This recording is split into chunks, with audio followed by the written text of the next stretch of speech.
सावधान, मुलांना जेली खायला देताय।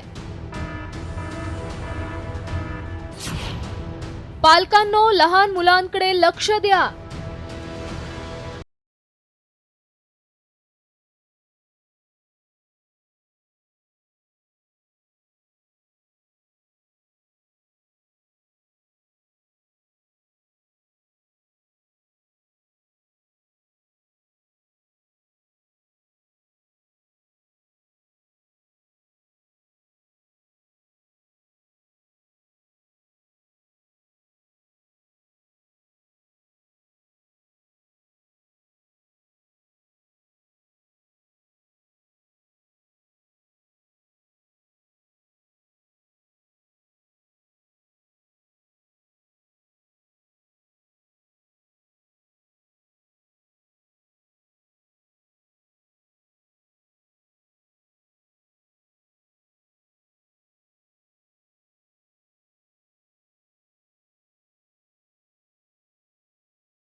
मसालेदार, तळलेले आणि प्रक्रिया केलेलं अन्न मुलांना देऊ नका।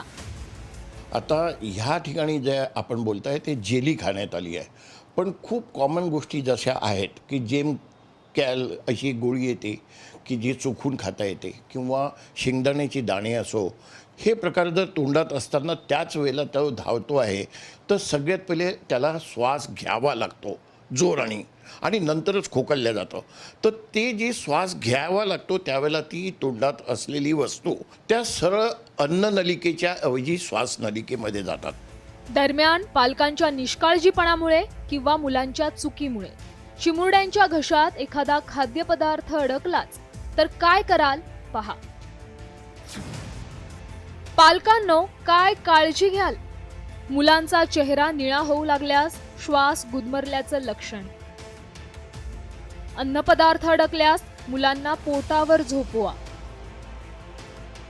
मुलांच्या पाठीवर तळहाताने थाप द्या। लहान मुलांना जेली किंवा जेली सदृश्य पदार्थ देणं हे पालकांनी नेहमीच टाळायला हवं। बदलत्या जीवनशैलीमुळे लहान मुलांना जंक फूडची सवय लावली जाते, मात्र हीच सवय चिमुरड्याच्या आरोग्याला घातक ठरू शकते। त्यामुळे पालकांनी मुलांना एखादा पदार्थ खायला देताना विशेष काळजी घ्यायला हवी। ब्युरो रिपोर्ट, साम टीव्ही न्यूज।